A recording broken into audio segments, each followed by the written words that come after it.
Salut les replayers, on se retrouve pour une nouvelle vidéo. Le Paris Saint-Germain qui a soulevé sa 15e Coupe de France hier soir en battant l'Olympique Lyonnais. Mais surtout, c'était le dernier match de Kylian Mbappé. Et aujourd'hui, on va se poser une question très simple. Anderson, est-ce que Kylian Mbappé est la plus grande légende de ce club? Écoute Femi, tu connais déjà mon ressentiment par rapport à cet homme. Est-ce que Kylian Mbappé est la plus grande légende du Paris Saint-Germain? Je ne sais pas. Je ne sais pas du tout. Est-ce que Kylian Mbappé est une légende du PSG? Pour moi, c'est un fait. Maintenant, est-ce que c'est la plus grande? Je pense qu'on va en discuter. On en discute tout de suite après le générique. C'est parti.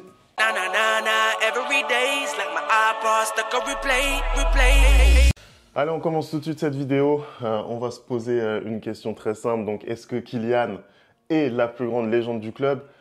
En réalité, il y a débat, compte tenu de tout ce qui s'est passé ces derniers jours avec voilà, les événements, les polémiques autour de Kylian qui ont beaucoup entaché son image. Toi, Anderson, comment tu vois les choses? Comment je vois les choses, Femi? C'est simple. Je l'ai dit en amont de la vidéo, dans l'introduction, que pour moi, c'est indéniable, c'est une légende du Paris Saint-Germain. Aujourd'hui, si on se pose la question, est-ce que Kylian Mbappé part en légende du Paris Saint-Germain? C'est le cas. Après, comme je l'ai dit aussi, voilà, l'histoire du club fait que c'est pas très difficile de devenir une légende dans ce club-là sans vouloir manquer de respect aux Parisiens, sans vouloir manquer de respect. Mais de par son passage au Paris Saint-Germain, c'est quoi? C'est cette saison, c'est bien ça. Si on veut être terre à terre, si on veut être cartésien, on regarde les chiffres. Kylian Mbappé, c'est 308 matchs, 256 buts, 108 passes décisives. Il a quoi? Il a 6 Ligue 1, 4 Coupes de France, 3 trophées des champions et 2 coupes de la Ligue. À un moment donné, le palmarès parle pour lui, le palmarès collectif parle pour lui, le palmarès individuel parle pour lui. Maintenant, moi, ce qui me dérange dans ce terme de légende, et tu viens de le dire, c'est aussi la sortie. Comment tu soignes ta sortie. Et le fait que Kylian, pendant les 4 dernières années, on va dire, où il a été par exemple au Paris Saint-Germain, il y a eu constamment ces rumeurs de départ, des étés tumultueux de son fait, de ne pas avoir précisé ce qu'il voulait pour son futur, sa famille qui a été dans l'ingérence totale avec le Paris Saint-Germain, et là finalement le joueur qui part sans rapporter d'argent au club au plus haut de sa carrière, parce que partir comme Cristiano Ronaldo est parti au Real par exemple, où même lui il a rapporté de l'argent au club finalement, ou un Toni Kroos par exemple qui annonce sa retraite et qui ne va pas rapporter d'argent mais il part en retraite. Là, Kylian Mbappé a 25 ans, en tant que légende, il va quitter le club sans ramener de l'argent au club, sachant tout ce qu'il a coûté au club, tout ce qu'il a coûté, l'investissement qui a été mis sur lui. C'est sa sortie qui est problématique. Et je pense qu'aujourd'hui, on va en parler un peu plus tard, si tu demandes à certains supporters du Paris Saint-Germain qui est la plus grande légende du PSG, il y en a beaucoup qui ne vont pas mettre Kylian dans cette catégorie-là. À juste titre. Moi, sincèrement, je suis assez partagé sur Kylian Mbappé, sur ce qu'il a pu réaliser au Paris Saint-Germain. Moi, j'ai pas la mémoire courte. Tu vois ce que je veux dire? Je me rappelle que, voilà, on va dire courant 2020, 2021, ça a été le joueur le plus fiable de cette équipe. C'est le joueur qui, en Europe, nous a énormément aidés. Ce match contre le FC Barcelone au Camp Nou là, pendant Covid, c'est vraiment un match qui l'a fait basculer selon moi. C'est vraiment devenu un des top players européens et mondiaux. Donc voilà, ça a été au milieu des marasmes de Neymar et de Messi. Il a vraiment été au top niveau. Après, effectivement, je pense que là, sur les derniers mois, pour moi, ça fait bien un an et demi qu'il est vraiment très limite dans le jeu. Je trouve que ça fait beaucoup par rapport au statut qu'il revendique. Et puis tu as parlé de son palmarès, tu as parlé des chiffres. Quand on est terre à terre, effectivement, on peut que constater qu'il a marqué l'histoire du Paris Saint-Germain. Ça, c'est indéniable quand tu finis meilleur buteur de l'histoire du club. Devant des grands noms, on n'en a pas parlé, mais Zlatan Ibrahimovic, Edinson Cavani, Pedro Miguel Paoletta, voilà, qui ont tous été à un moment donné meilleurs buteurs de l'histoire du club. Tu les surpasses. Donc effectivement, ça c'est à mettre à son crédit. Moi, ce que je veux aussi mettre en avant, c'est sa longévité.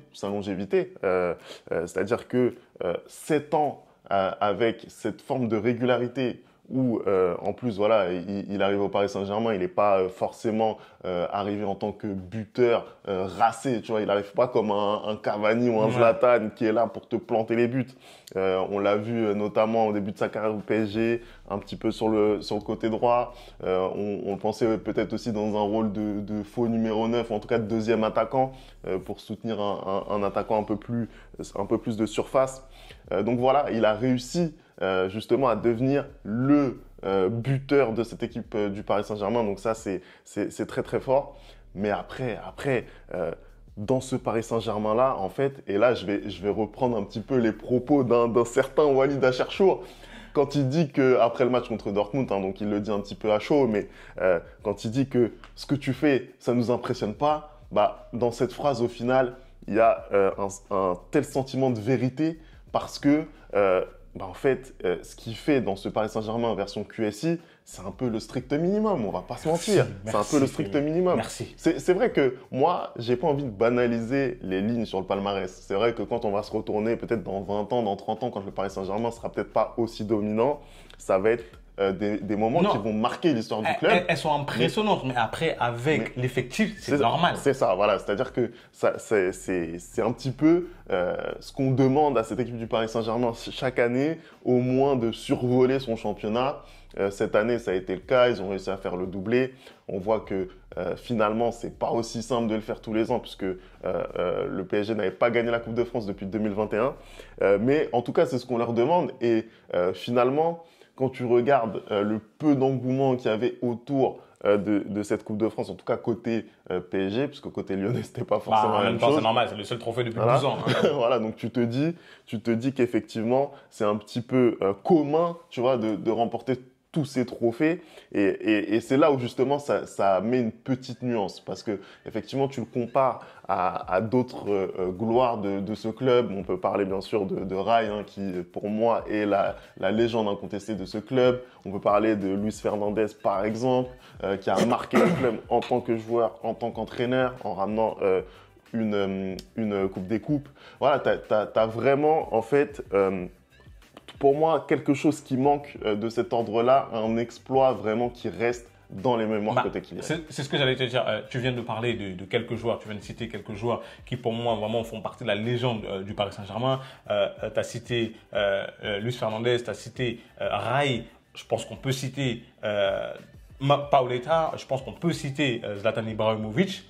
Toi, comment est-ce que tu le places, Kylian, parmi ces noms-là? Pour moi, personnellement, j'estime que quand tu prends un Zlatan Ibrahimovic, par exemple, qui arrive au Paris Saint-Germain en 2012, il vient quand le championnat est assez challengeant. Donc, du coup, ce qu'il arrive à faire, pour moi, c'est fantastique, tu vois. C'est vrai qu'il y a ce point d'ombre de la Ligue des Champions où il n'arrive pas à passer les quarts de finale sur les 4 saisons où il est. Mais bon, en plus, je crois que sur les 4 saisons, je crois qu'il doit jouer même pas 2 demi-finales parce qu'il est tout le temps soit blessé, soit suspendu. Moi, j'estime que ce qu'il a apporté au Paris Saint-Germain à ce moment-là était primordial. Tu parles de Rai, qui est vraiment pour le coup la légende incontestée de ce club-là, ainsi que Luis Fernandez. Et tous ces gens, qu'est-ce qu'ils ont en point commun? C'est que leur sortie est soignée. Je suis désolé, même à Neymar, son dernier match avec le Paris Saint-Germain, c'est une masterclass. Là, je regarde le dernier match en Ligue des Champions de Kylian Mbappé, c'est raté. Le dernier match en Ligue 1 de Kylian Mbappé, c'est raté. Le dernier match en Coupe de France avec le Paris Saint-Germain de Kylian Mbappé, c'est raté. C'est-à-dire que depuis un an, ses prestations dans le jeu laissent à désirer. Certes, il est toujours là quand on parle de statistiques, mais à un moment donné, son apport dans le jeu, c'est pas normal. Je suis désolé. Depuis tout à l'heure, on parle de Rai, on parle de Zlatan Ibrahimovic et tout, de Paoletta. Tu sais quoi? J'ai même envie de te dire que je pense que pour certains Parisiens, Ronaldinho est plus une légende du club que Kylian Mbappé parce qu'il les a fait vibrer. Comme tu dis, comme il disait Walid justement, il les a impressionnés. Il les a impressionnés. Quand tu as un club où tu as eu des Ronaldinho, tu as eu des JJ Okocha, je suis désolé, ce gars-là, pour moi, il n'a pas réussi à faire en sorte que le Paris Saint-Germain éclate ce plafond de verre qu'est la Ligue des Champions, alors qu'il a été amené pour ça quand même. Et quand tu regardes au final les plus grandes campagnes du Paris Saint-Germain pendant qu'il a été là, ben pour moi, c'était pas lui le principal artisan, c'était plus Neymar. C'était plus Neymar qui a porté ce PSG-là quand il avait besoin en Ligue des Champions. Et il lui manque ces grosses prestations XXL en Ligue des Champions, comme c'était le cas pour Zlatan Ibrahimovic, en fait. Et le fait que pendant toutes ces années, il y a eu que ces histoires de pivot gang, ces histoires de ramener ses potes, ces histoires de transfert et tout, ben ça met une tache d'ombre sur son parcours au Paris Saint-Germain. Sur le plan comptable, il n'y a absolument rien à dire. Sur le plan des trophées, comme tu l'as dit, il les a tous gagnés et je suis désolé, là aujourd'hui, la Ligue 1 n'est plus aussi compétitive qu'elle ne l'a été. Le Paris Saint-Germain écrase totalement la Ligue 1.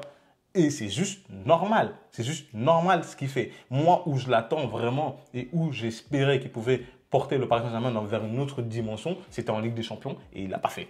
Et c'est pour ça que pour moi, je ne peux pas le mettre comme la plus grosse légende de ce club-là parce qu'au final, son apport a été exactement le même que celui des autres précédemment, à savoir le championnat, la Coupe de la Ligue et la Coupe de France. Voilà. Non, je suis totalement d'accord avec toi. C'est vrai que par rapport à ce que tu disais sur les anciennes légendes, moi j'ai un peu de mal à vraiment les classer, voilà, dire que Rai c'est au-dessus de Luis Fernandez ou Luis Fernandez c'est au-dessus de Rai, etc.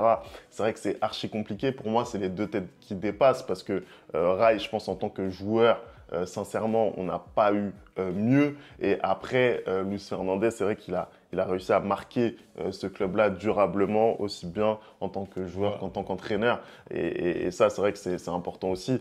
Mais après, derrière, Kylian, ce qui lui manque, voilà, c'est ça. C'est déjà, tu l'as dit, les grosses prestations en haute altitude en Ligue des Champions. Parce que c'est vrai qu'au final, son climax en Ligue des Champions, donc je disais 2021, 2022, etc., il n'y a pas de prestation incroyable au-dessus des quarts de finale. Il n'y en a pas. Voilà, il faut dire la vérité. C'est dans le dernier carré qu'on attend ce genre de joueur. Malheureusement, il n'a pas réussi à être impactant à chaque fois que le Paris Saint-Germain a réussi à aller dans le dernier carré. Et puis, voilà, il y a ce côté, tu l'as dit, sympathie. Il y a ce côté marquant.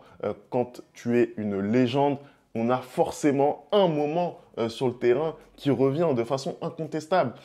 C'est pour ça, c'est ce que tu disais, qui est très intéressant sur Ronaldinho, sur le fait qu'il ait réussi comme ça à marquer durablement un supporter alors qu'il est resté que deux saisons. Deux saisons, et on parle de 2 saisons qui sont globalement pas ouf, tu vois ce que je veux dire. Il y a une 4e place en championnat, sa première saison, et puis cette 2e saison où il devient la star incontestée de l'équipe et où ça part un petit peu en cacahuète.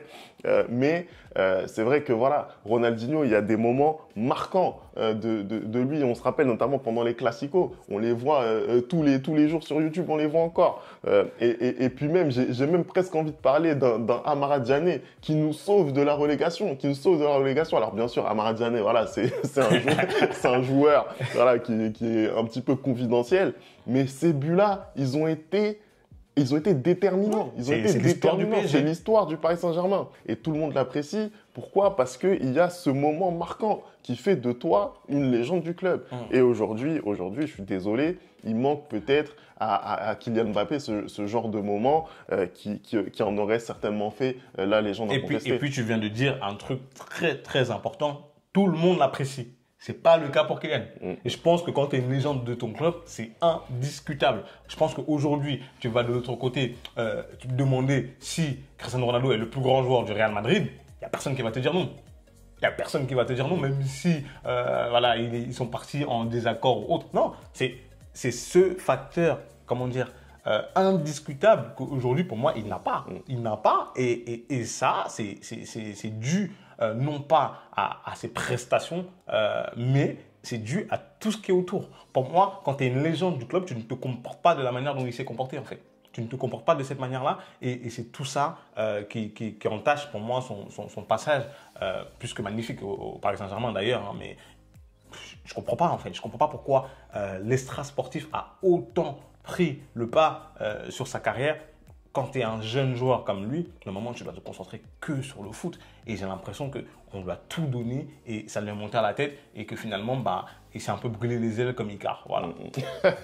C'est ma petite phrase philosophique de la journée. Je crois qu'on va finir là-dessus. On va finir là-dessus. On pourra pas faire mieux que ça. Merci d'avoir regardé cette vidéo. On n'oublie pas les bonnes habitudes. @le replay foot. Vous dites-nous ce que vous pensez de Kylian Mbappé version Paris Saint-Germain. Voilà, je sais que ça fait énormément débat. Dites-nous si vous pensez que ce Kylian-là est la plus grande légende de ce club. Et puis nous, on se retrouve très très vite. Là, il va y avoir énormément de contenu sur la chaîne. Là, on va bosser là. Là, on va bosser là. Là, vraiment, on va être servi avec l'Euro, avec les éliminatoires de la Coupe du Monde, notamment la zone Afrique. Il va y avoir le Mercato, bien sûr. La finale de la Ligue des Champions, quelque chose que le Paris Saint-Germain ne connaît pas. La finale de la Ligue des Champions, je l'ai écarté de mon esprit, tu vois ce que je veux dire? Parce que dites-vous, on devait aller à Londres. On devait aller à Londres. Comme son club n'est pas fichu d'arriver en finale, annulé. On n'y va plus. Annulé, c'est annulé. Terminé. Allez, on se retrouve très vite pour une nouvelle vidéo. Ciao!